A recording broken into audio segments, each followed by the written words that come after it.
Good morning, Cherubland. How's everybody doing? Wait a minute. I know I'm not supposed to be here. Well, Miss Tracy, she'll be back. She does a fantastic job. I know. But she asked me to teach y'all. Are y'all okay? I hate for y'all to miss out on such an important lesson. All month long, we've been talking about what? Confidence, yeah. Learn to see yourself the way God sees you. Versus different than how we see ourselves or even how our friend sees us. It's important because God sees us as his finished work. He doesn't see all the... Yeah. He knows that he's given us all we need to live a godly life. He's even gave us an opportunity to be able to accept Jesus Christ in our heart, our faith. Yeah, that we start living the way Christ laid out versus the way what we like to do. Do y'all remember the memory verse? Right finger there. Echo buttons on. I remain confident of this. I will see the goodness of the Lord in the land of the living. Psalms 27, verse 13.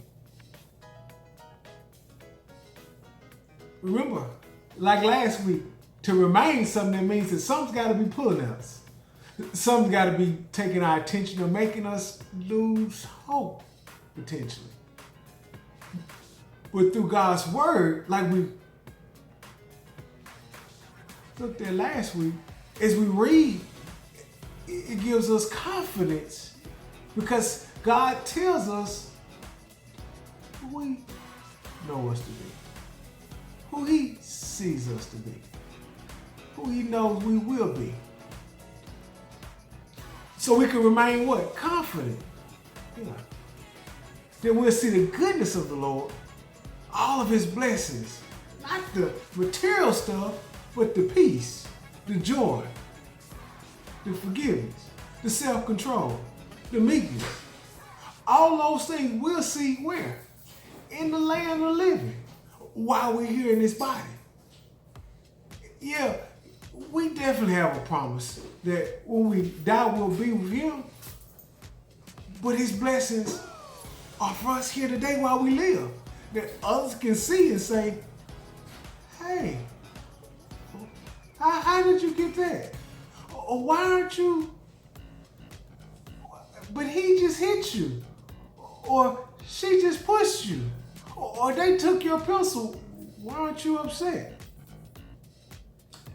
All those blessings that we know that, what? We can trust God no matter what. Yeah, man, it's tough. I remember being a kid and have all time. It was always something. Guess what? The more we learn who God sees us to be at a young age, the more we'll remain confident when we get older. And we can see the goodness of the Lord in the land of the living. This week, I've always liked sports, military strategies, because they show like this thing that you're going to try to accomplish, and it was always, you're going to take these steps to be able to do it. Yeah, kind of like last week, a commitment, making a plan and putting it into practice. However, it's even more detailed. They tell how many people go this place, how many people go that place, what time, and also they talk about the results of what they think is going to happen. Usually when you come up with a plan, sports or even, a dance recital, you map it all out. You map out everything that should happen and what you expect to have happen. It's something that you look for, you hope for. And you put all your emphasis on the steps that you have to take. Well, most importantly, you think of the best possible strategy to be able to get whatever it is you want to get accomplished. Whether you need to get a three-pointer or whether you need to do a pirouette. All those things, you look at the best possible route to minimize the mistakes. Yeah. However, when God gets involved, God likes to show He's the Almighty.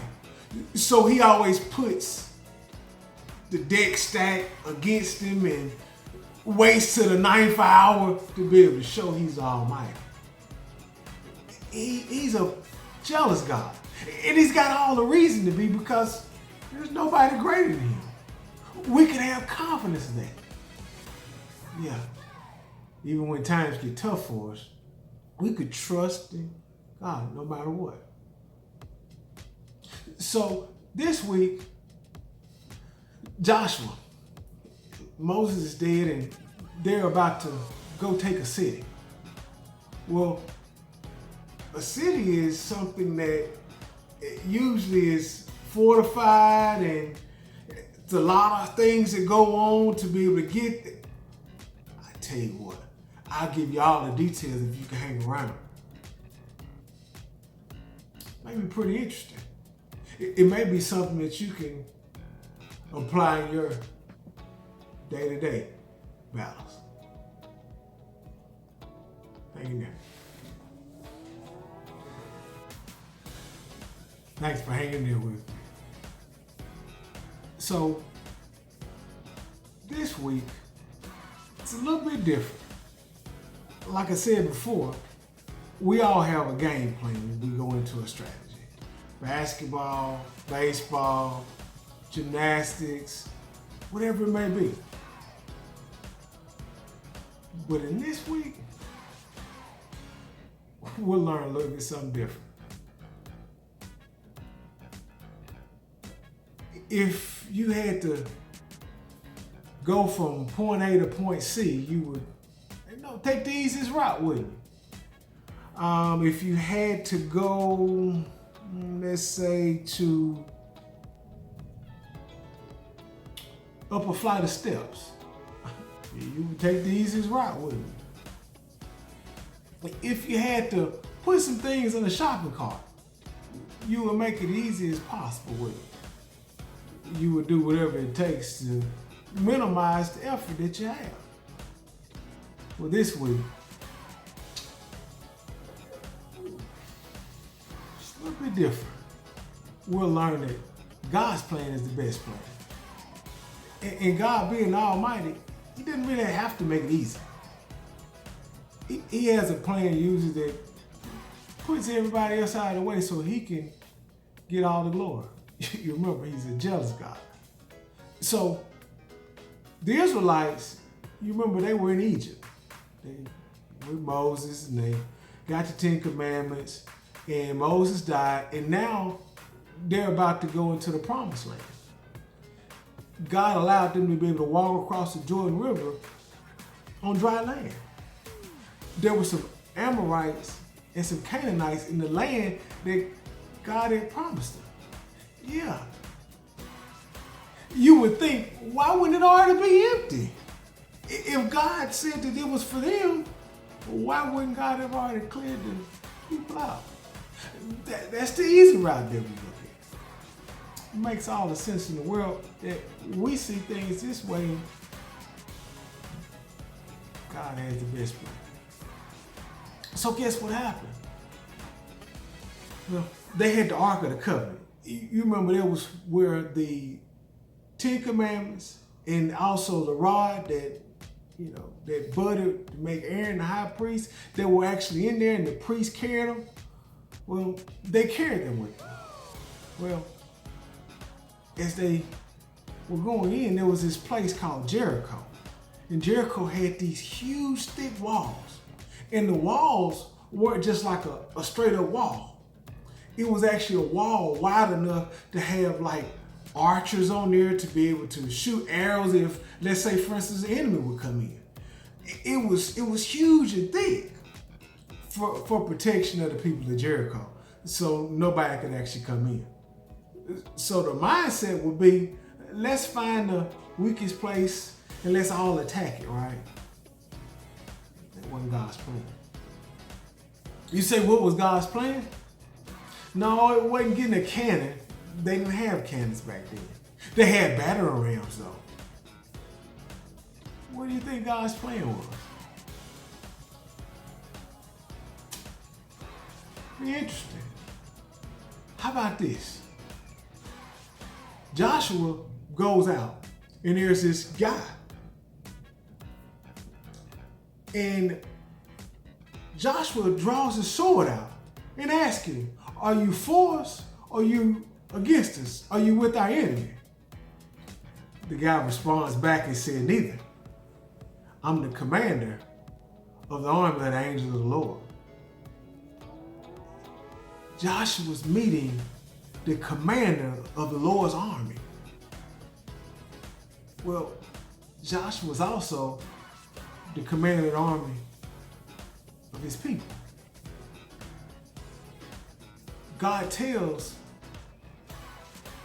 Joshua these specific instructions. You would think, man, he was going to write it in sand, and it's much simpler. God told him to have the people come together. And they were going to march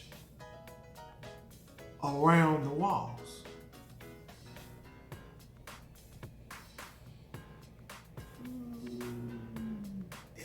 I get where you think it's going, but it's a little bit different. So the people were supposed to march with the ark around the walls the first day. And they were going to blow a trumpet. It was 7 trumpets and they were supposed to blow them. But they did it. They were supposed to do it the next day. And they did. They did it the 3rd day. And they did it. God told them to do it 7 times. 7 days straight. 4th day, they did it. What do you think was probably going through their mind? Oh, I don't see any change. I don't see any difference. Even though they were told it would take 7 days. We get anxious. We want to see some progress. March around the 5th day. Nothing else changed. Probably the 6th day they said, I'm not going. I don't want to go. Wouldn't you? It's not making a difference, really. Yeah. The wall still stayed the same. The 6th day marched around as well. God told him on the 7th day, however, when the trumpet blew, they were supposed to scream aloud. Now, keep in mind, they were doing nothing different than the other days. The 7th day, they blew 7 times. And what do you think happened? Because they marched just like the other days. Marched around the same wall, blew the same trumpet, kept the same ark of the covenant. Why would it be anything different? Why would it be any change? Yeah, because they was obedient. They did what God, they trusted God no matter what. They did exactly what he told them to do. And guess what happened? Joshua told them to scream out. And when they screamed out, the walls broke down.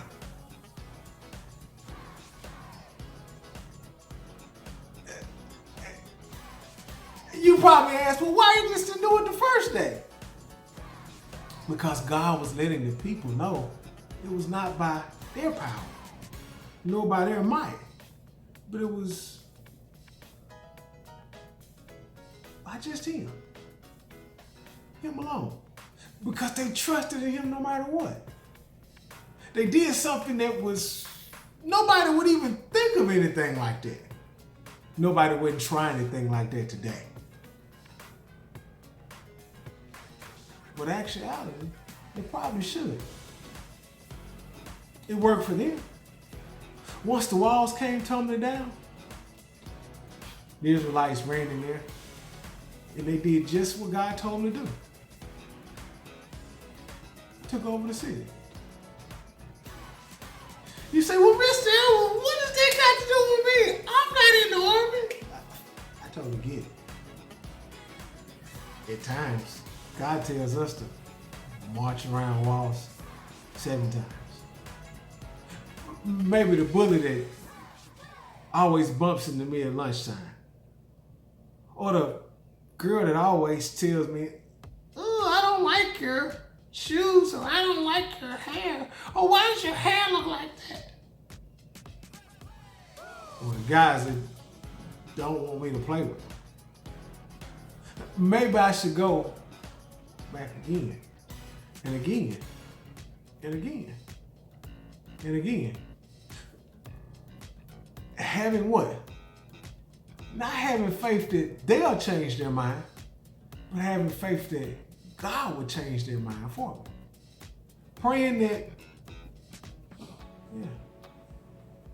God's plan will work out. It becomes extremely difficult because you're like, the first time I marched around, I don't see anything different. You're like, the second time, I don't see anything. Third time, well, I'm just gonna. Fourth. Well, guess what? When that 7th time happens, and those walls tear down, look what you have. Now you have even more what? More faith, more belief, more confidence. Yeah. You start to be able to see what? The way God sees you. That's what learning's all about. So, pray about it, believe it, and do what? Put it into practice. That's the only way you're going to be able to do what? Yeah, see it. The only way you're going to be able to know when you got a birthday gift is, hey, open it up. See what's inside of it. The only way you're going to know that they can be your friends, or you can sit at their table, or your big brother is going to show you how to change the chain on a bike, by asking, going to him again. Till next time, have confidence. Learn from God to see how He really sees you.